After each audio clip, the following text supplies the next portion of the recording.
I'm so sorry, Henry. Well, that wasn't too bad. I figured hearing I had 8 months to live would make me feel a lot worse. But after getting the news, I was okay. Hell, this news didn't even hurt as bad as a root canal. I bet you wouldn't have taken the news this well. Go on, admit it. You'd have been crying and screaming, you big baby. I took it like a man. I even went back to work after leaving Tom's office. You know Tom, the doctor I play golf with. He's the one that just handed me my death sentence. He's a 7 handicap, I am a 5. I went to Tom for a routine physical for some insurance. He called me in after he got all the test results. He says it's some kind of nuclear melanoma of my bilateral clavicle thingy. I'm no doctor, so all I got out of it was 8 months to a year at best. Hey, do you want to go have a greasy cheeseburger with me? No use watching my diet now. What's it going to do, kill me? I might even order some onion rings. So that all happened a few weeks ago. A lot has happened since then. You probably want me to tell you about it. No? Then why the hell are we sitting at this bar talking? Screw you, I'm gonna tell the story anyway. I did have that cheeseburger and I did go back to work. The day was much like any other paperwork and phone calls, sort out someone else's problems, go see Tom, find out him dead meat, walk out of Tom's office without my pants, drive around aimlessly trying to remember where my office is located, go back to get my pants, do more paperwork, and then go home to my loving wife. My loving wife, Emma. I was just about to rain on her parade. She was going to be devastated. I'd taken the news pretty well up until that point. I was standing at my front door, wondering how I would tell her. How do you tell someone you've loved over half your life that you're going to die? How would Emma do it? She's a pretty no-nonsense kind of woman, always has been. Emma walks right up to me and tells me what she wants. That's how we got together. I was dating one of Emma's friends back then. She cornered me at a party and told me we were going to get married. It seemed pretty far-fetched to me, but that's what happened 25 years ago. No girl had ever chased after me before. Not that I minded the attention, but still it shocked me. I never considered myself a real catch, however. Emma did. I wasn't in her league. I would have never even asked her to dance, let alone get married. She told me later that she saw something in me and that I'd always be there for her. I guess I'm gonna fool her now. As I flipped the lever on the door, I decided to do it Emma's way. I wasn't going to beat around the bush, just come right out with it. I walked into the house to a big surprise. The room was filled with all of my family and friends. A great big surprise birthday party complete with balloons and cake. All for little Henry. I'm pretty sure my face showed the proper amount of shock. It was real, and this was the last thing on earth that I wanted right now. How the hell was I supposed to tell Emma that I was a dead man walking? I could see my mom and dad were there. They'd flown halfway across the country to be there for me.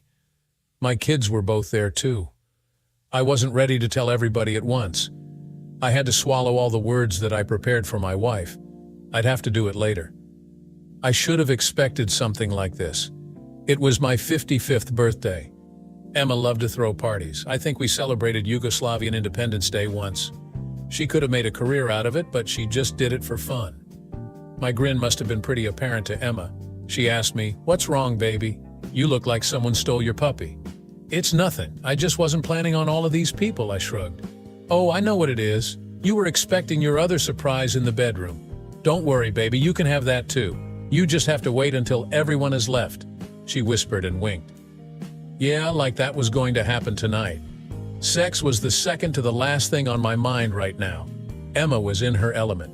She tended to all our guests like the proper hostess. Once in a while, I would catch Emma stopping to stare and smile at me. I've watched her do that since we started our lives together without knowing I saw her. She would stop what she was doing, look at me, and smile contentedly. That simple act told me Emma loved me the same after all these years. The end of the party couldn't come too soon for me, but it did finally end. When I locked up for the night and went to bed, Emma was waiting for me in my new birthday present. She was lovelier than ever in that long black lacy gown. Emma had gained about 25 pounds since we'd married, and they all went to the right places. It was our custom to spend the night making love after one of her parties, but tonight would be the first time that I let her down. God, I was such a pathetic excuse for a man right now. I could only hope the remaining days I had wouldn't be the same. This whole day came crashing down on me and it gave me a headache. After Emma was asleep, I got up to get some aspirin. When I went to the medicine cabinet, the bottle was empty.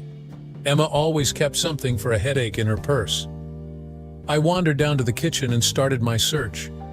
How women ever find anything in their handbags, I'll never know. I dumped the contents of her purse on the table. There they were, thank God. As I threw the pills back, my eye caught a glimpse of something that shouldn't be on the table. I almost choked when I found the empty condom packets. 12 of them. What the hell? We hadn't used condoms ever. Emma had been on the pill, and I'd been snipped after our youngest was born. All I could think at the time was, I'm sorry, Henry. How many people do you know that are given the death sentence twice in one day? Isn't that called double jeopardy? Well, happy birthday to me. I went to the cupboard and got one of those big gulp cups that Emma saves. That's a lot of whiskey in one glass. I needed it right then to calm the voices in my head, and there were many of them. By the power of Grey Skull, you're going to die, loser. Who lives in a pineapple under the sea? Kill the cheating. I'm sorry, Henry, you chicken. SpongeBob SquarePants. Hey, put some ice in that whiskey. The last one was the only one that made any sense, but I was too far gone by then to remember what drawer she kept the ice in. That's funny. I felt like the Titanic after it crashed into the iceberg. My soul had a big gaping hole in it. My Emma was cheating on me. Hadn't I always been a good husband to her? What a cruel way to put punctuation to the end of Henry. At least the voices were passed out from the whiskey. They never could hold their liquor. I awoke with the stepsister of all hangovers. Don't even try to figure out what I just said. Trust me, it was a bad one. Emma had covered me with a blanket at some point. Hell, she still had some feelings for me. That's some comfort, huh? I needed some more aspirin, but I wasn't going to dig through Emma's purse again. I found some pills in the bathroom. I should have read the label before I swallowed them. I found it was a very bad idea to take laxatives with a hangover. I think I expelled that cheeseburger 9 times. Note to everyone listening, if you're drunk and in your dreams you see a toilet, don't use it. If only I could have shat my brains out, they were what was causing all the pain. After 4 or 5 hours on the throne, there probably wasn't a sesame seed left in my stomach, but all the feelings of betrayal were intact. Never once in the 28+ years of my marriage had I doubted Emma. How could she do this to a dying man? Couldn't she have waited until I was buried at least? What a stupid thing to think. She didn't know I was a goner. I hadn't told her about that yet. Well, maybe I won't let that be my big surprise to her. We would both wake up one morning and I would be dead. Shut up, you know what I mean? That was it. She had her dirty little secret, and I had mine. I spent the rest of the day promising myself that I'd never drink again for the rest of my life, what little there was left of it. Though I've never been a vengeful sort of guy, the idea began to appeal to me. As a matter of fact, there were a lot of things I'd never done in my life that started to look pretty darn good to me. I'd never jumped from an airplane, it was too risky. I'd never owned a sports car, also risky and expensive. The one thing that occurred to me as the ultimate risk was to have an affair. It was never something to consider before, but now I could see some advantages to trying it. Emma needed to know how much it hurt. She'd done it to me, and the pain was killing me. Not technically, it was the melanoma thing, but you get the drift. I decided to give her something she could remember fondly when she was old and gray, a cheating-ass husband. Yeah, I was going to screw around a little on the side, tear off a piece here and there. I didn't have a lot of time left, but I was going to go down in a blaze of glory. Let's see who's sorry now, huh, Henry? Yep. Today is the first day of the end of my life. I was always the play it safe guy. I thought about the consequences of everything. Well, not anymore. The very worst case scenario, I would die. That was going to happen anyway, so why worry about it? Who could I have an affair with? Let's see, my secretary? No, she was a nice girl with a family. I didn't want to screw up anyone else's life, just Emma's and mine. Who did I know that was single? Which one of them would piss Emma off the most? Her sister? Yeah, that had some possibilities. Melissa was divorced, and recently too.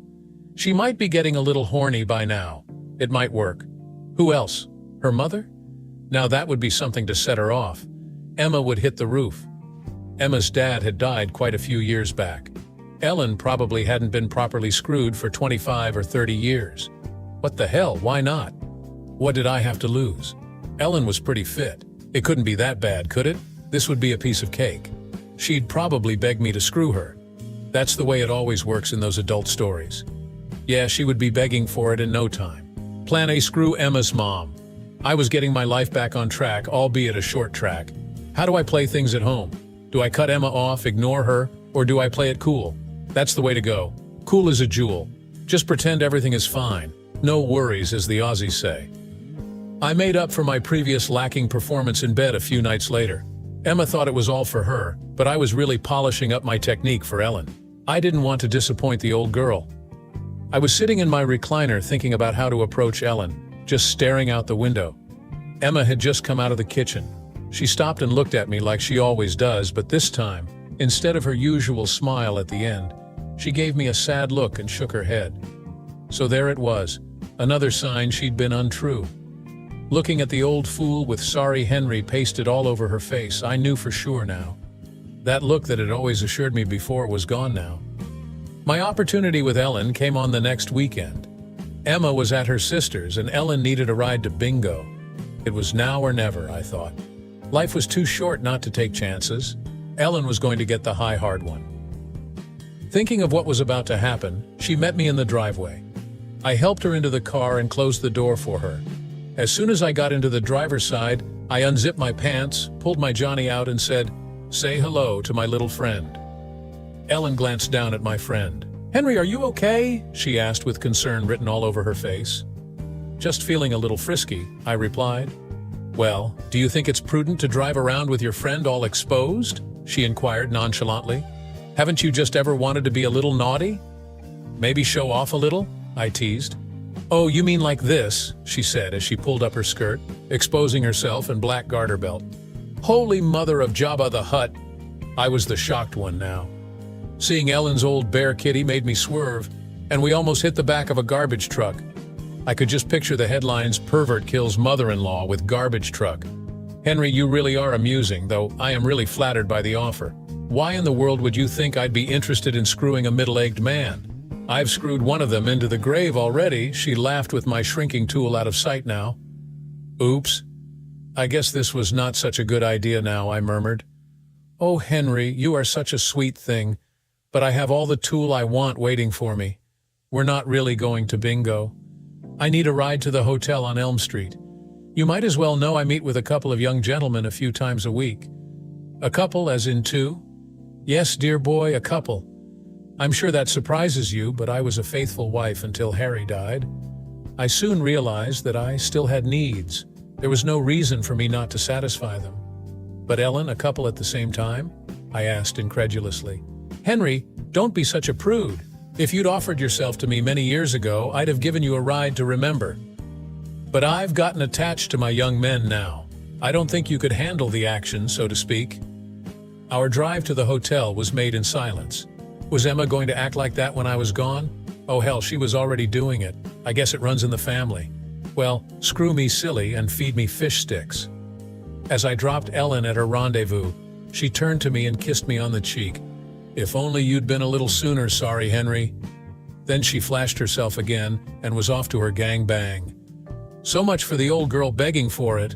My ego was about as big as my shrunken tool right now.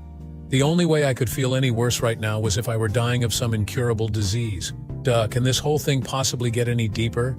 You wouldn't think so. Ferrari? No, too Italian. Corvette? Nah, too American. Porsche? Too small. Cobra? No, yeah. Yes. I put the affair on hold for a while. Time to do something else stupid. Did you ever try to find a car like that? I'd be dead 2 years before I ever got to drive the damn thing. Why does everything I touch turn to shit lately? I go for a routine physical. The doctor says I'm dying, my wife of 28 years has turned into a sex-crazed bitch, and I can't even seduce a 70-year-old woman because I'm not man enough for her. What's next? Plan B, screw Emma's sister, Melissa. Now, after the last botched seduction attempt, I held a little more hope. I asked Emma about it rather innocently.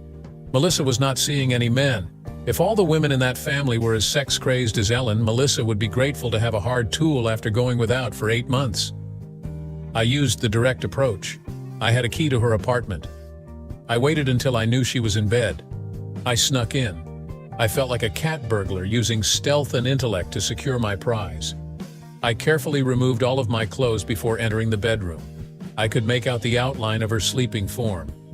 She was covered with just a sheet. Perfect.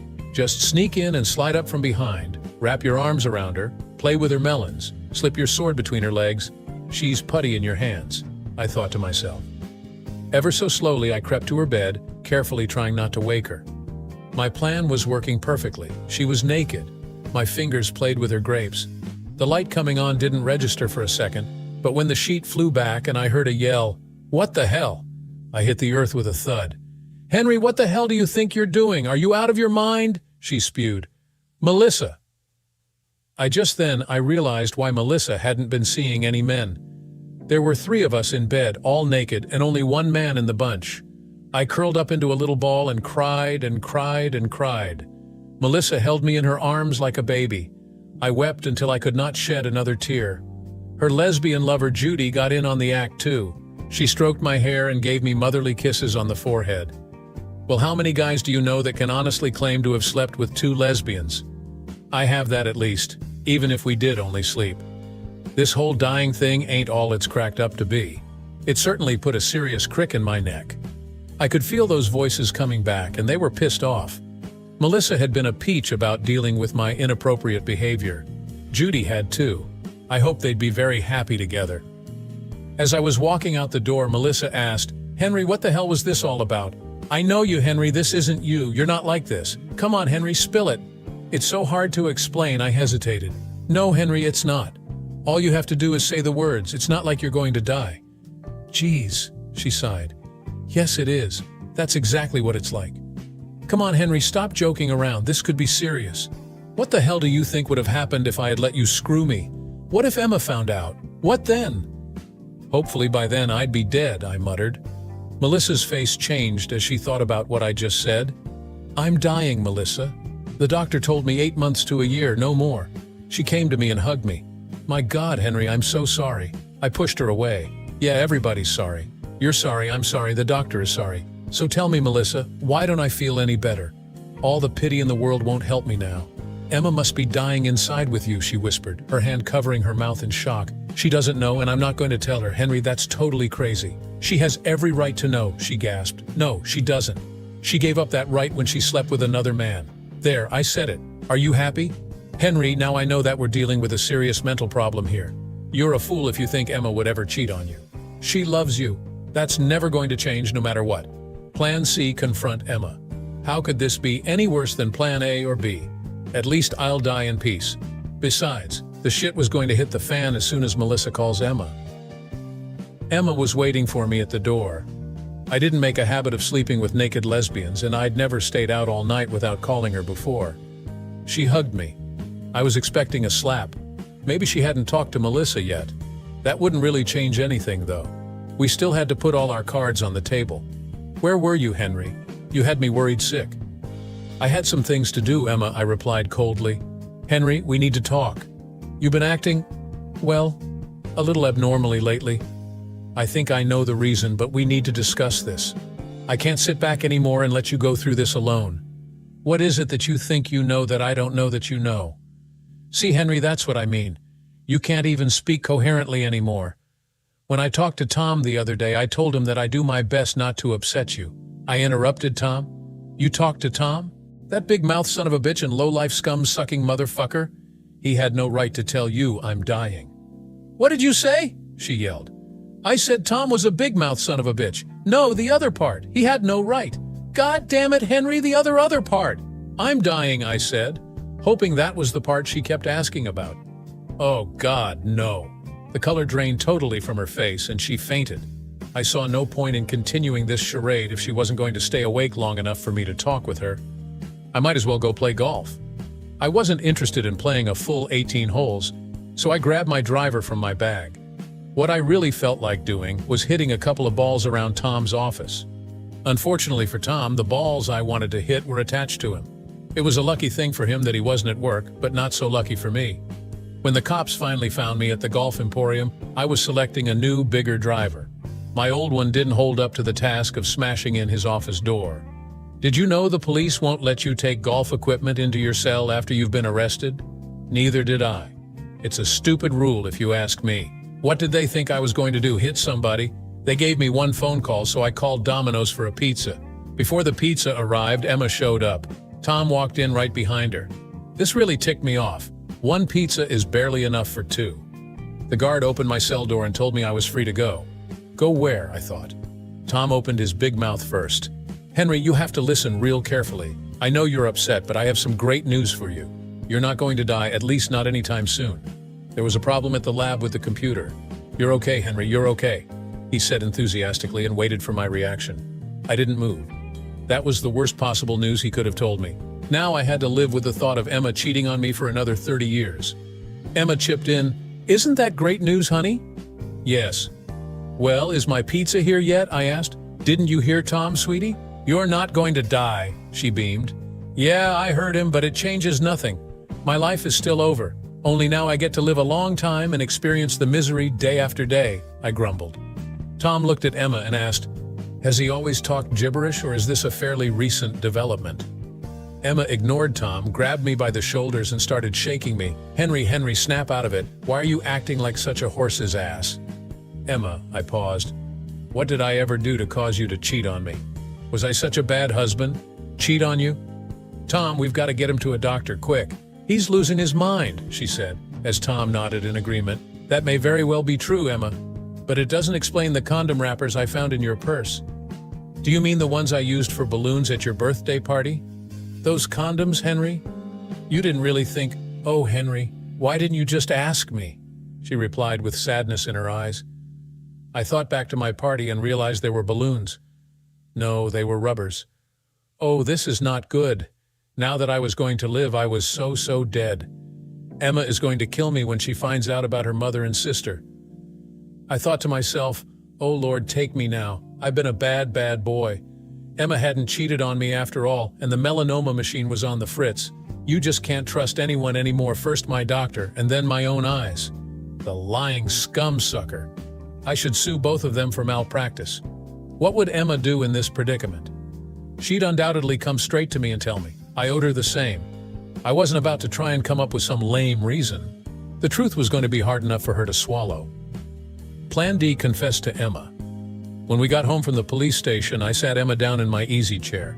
I went to the kitchen and poured Emma a big gulp of Chardonnay.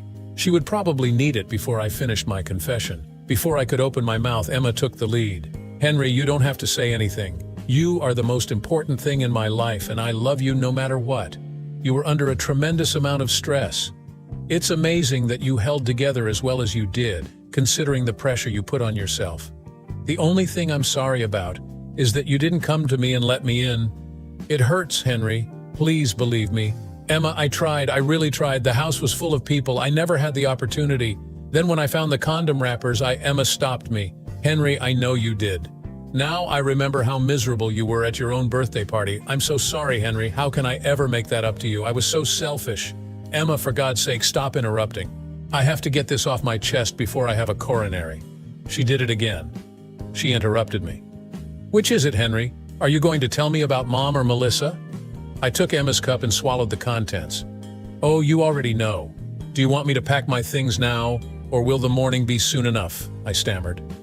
Emma reared back and slapped my face. Look, Henry, I've taken a boatload of crap from you this week, and I've forgiven you for all of it. If you don't start acting like the man I married again, well, you don't want to know what I'll do. You slapped me, I said with surprise. Yes, I did. And I'll do it again if you ever push me away like that again. Henry, I think of you with every breath I take. When you told me you were dying the way you did, I died too. I fully understand now what you did. Not that I like it, but I understand it, she stated. I'm so ashamed of myself. I don't deserve she did it again. She interrupted my apology. This was starting to piss me off. Yes, you do, sweetie, and you deserve a whole lot more. Now take me to bed, or do you want me to call Mom? You know, she told me to tell you that you have a cute tool. I think so too. She kissed my forehead. Cute? I'll show her who's cute. A man's sort of power is not cute, it's a weapon. I threw Emma over my shoulder and without thinking carried her out to the garage. You make love in the bedroom, so I screwed Emma in the garage. Let's just see if she thought that was cute then. I took her in the tool shed too. That one was for her mother's smart-ass remark. We tore the shit out of the flower garden next. That was for the humiliation her lesbo sister put me through. As Emma was trying to pull a geranium out of her butt crack, I asked, well, have you had enough, or is it still cute? Aren't you still mad at Tom? Maybe we could do it in the attic next. That would sure teach him a lesson, she said, throwing her arms around my neck. That turned out to be a bad idea. After the ceiling caved in, we ended up in the bedroom anyway, but we sure taught Tom 3 or 4 things, and we're going to do it some more if Emma can get me hard again. So you might ask me, why now am I sitting in this bar? Well, Melissa asked me to stand up for her at her wedding this weekend. I don't know whether I'm the best man or the maid of honor. I'm trying to get enough courage to get my legs waxed just in case Melissa is the bride. I wouldn't want to make a mockery out of the bridesmaid dress they've chosen. Now that's what I'm talking about, I exclaimed as I walked out of my new doctor's office. I had good reason to celebrate. I was gonna live, I tell you. That may sound stupid to you, but just 1 year ago, well, I thought I had less than 8 months before the permanent dirt nap. Yeah, it was all some screw-up at the lab. I can't even remember what awful disease they told me I had. Whatever it was, it wasn't, and I didn't die. After that, I fired Tom, my so-called doctor. I still play golf with him, though. His handicap is 7, my game has improved. I'm a 5 now. Funny how knowing you're not going to die improves your attitude. My new doctor, Anna, doesn't golf, but she told me I should live a long life. She tells me that I'm healthy as a horse. I have absolutely no idea how healthy a horse is, but she's a doctor, and you'd think they'd know. It was weird at first, going to a woman doctor, but the more I thought about it, the more sense it made to me.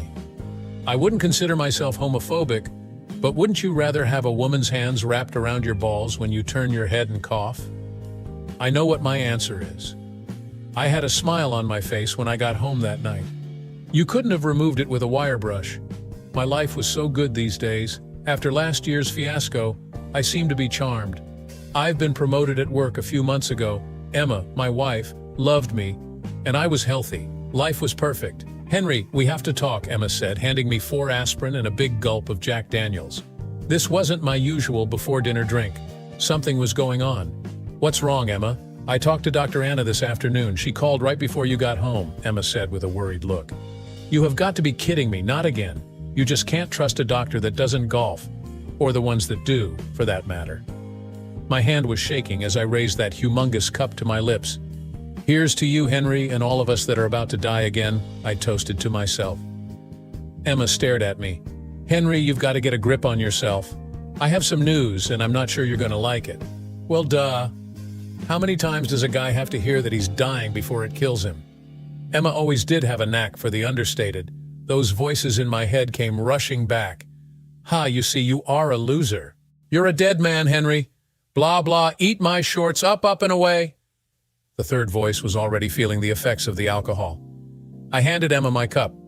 Refill? No, Henry, just calm down. We need to discuss this rationally, she said. Rationally? She can't be serious. We're not discussing buying new drapes rationally.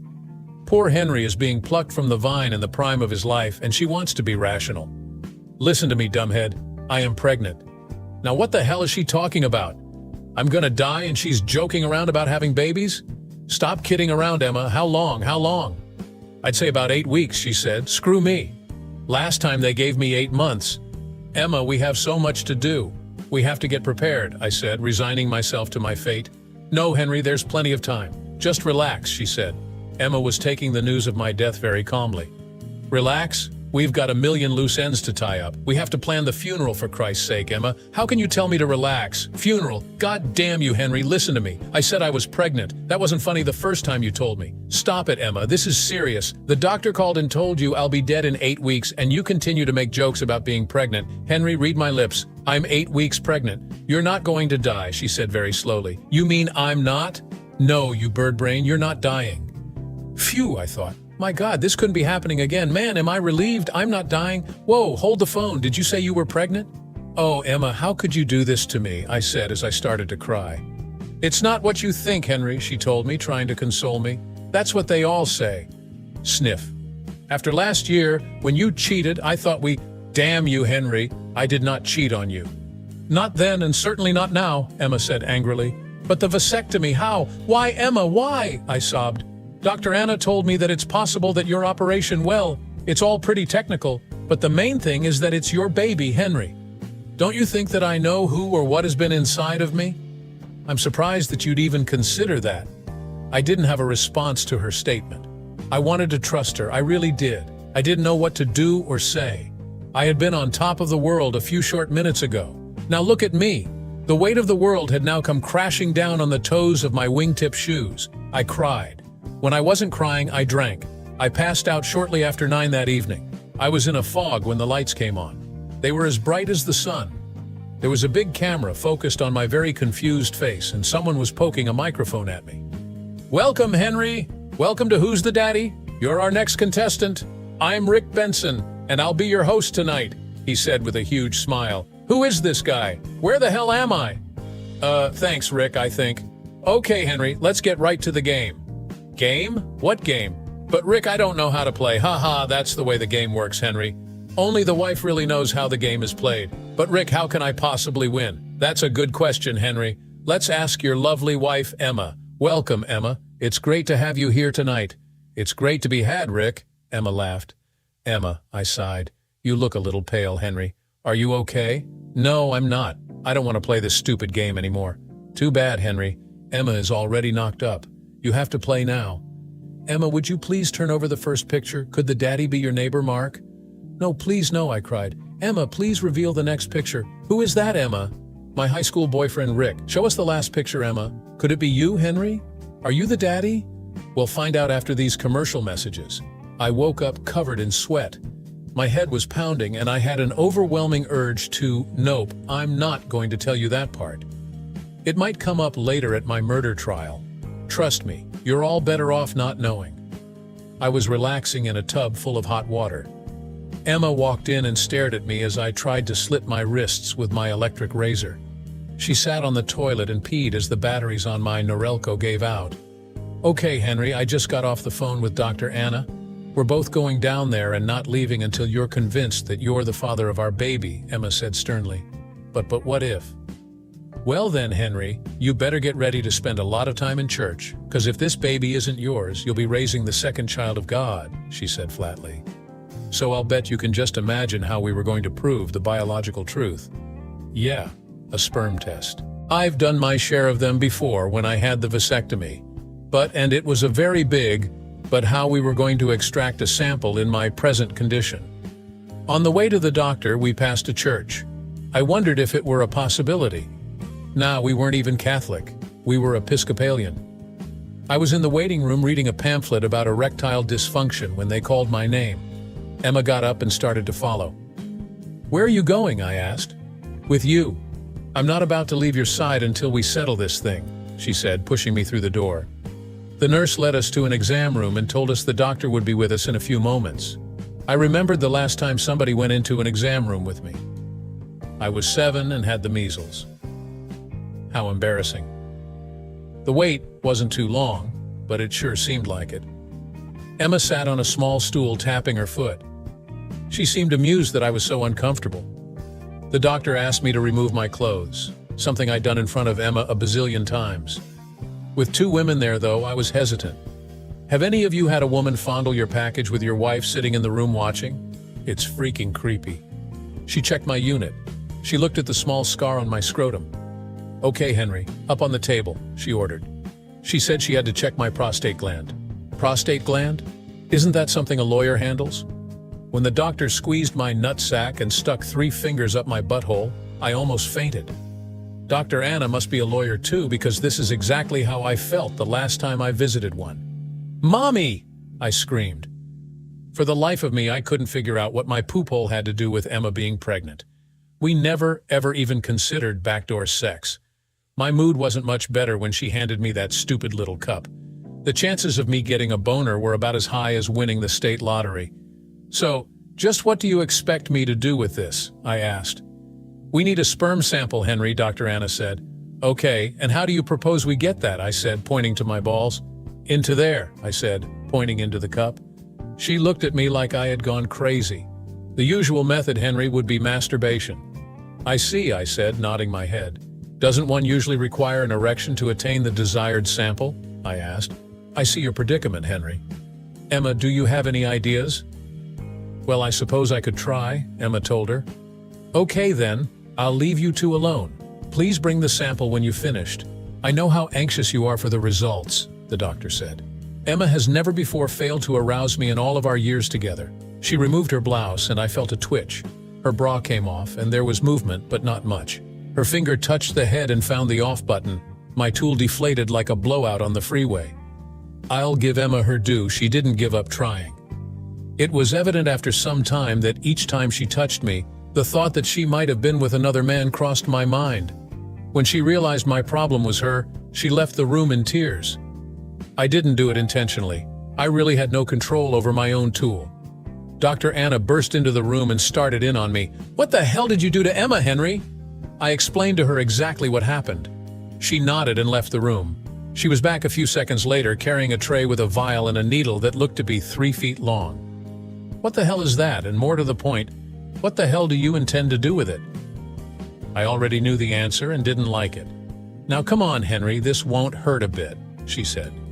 "Well, then let me stick it in you and see for myself," I shot back. "If you could stick it in me, Henry, we wouldn't need the shot now, would we?"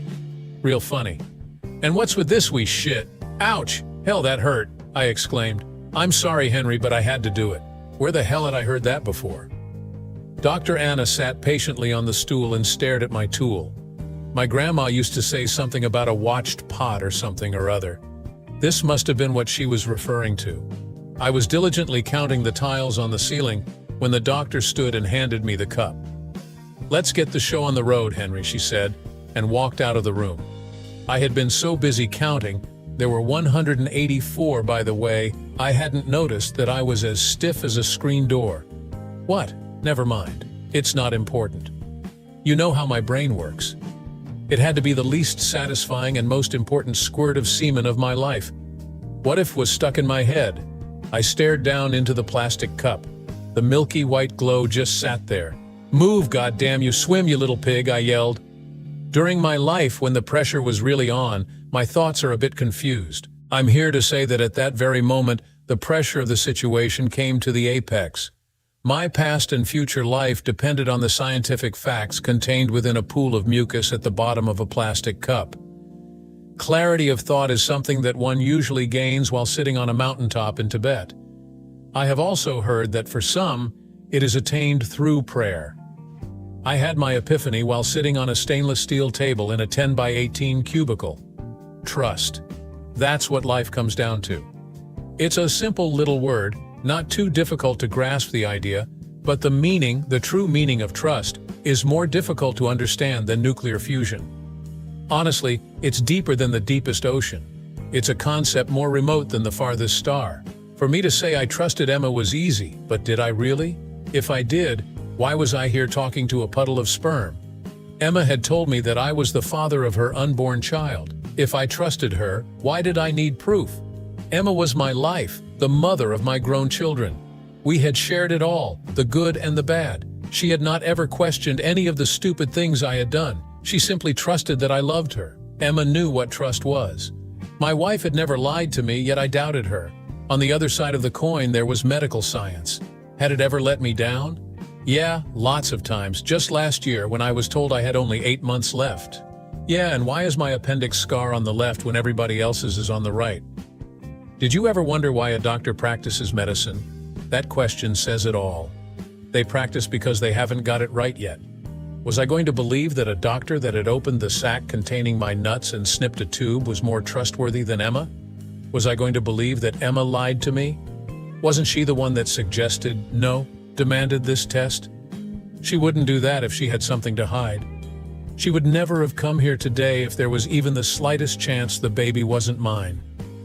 As I dressed, my betrayal of Emma hit home. Emma had come with me today to stand by me.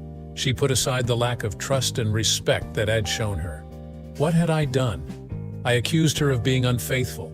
I was ready to see her as the bad guy, and she was still there to support me.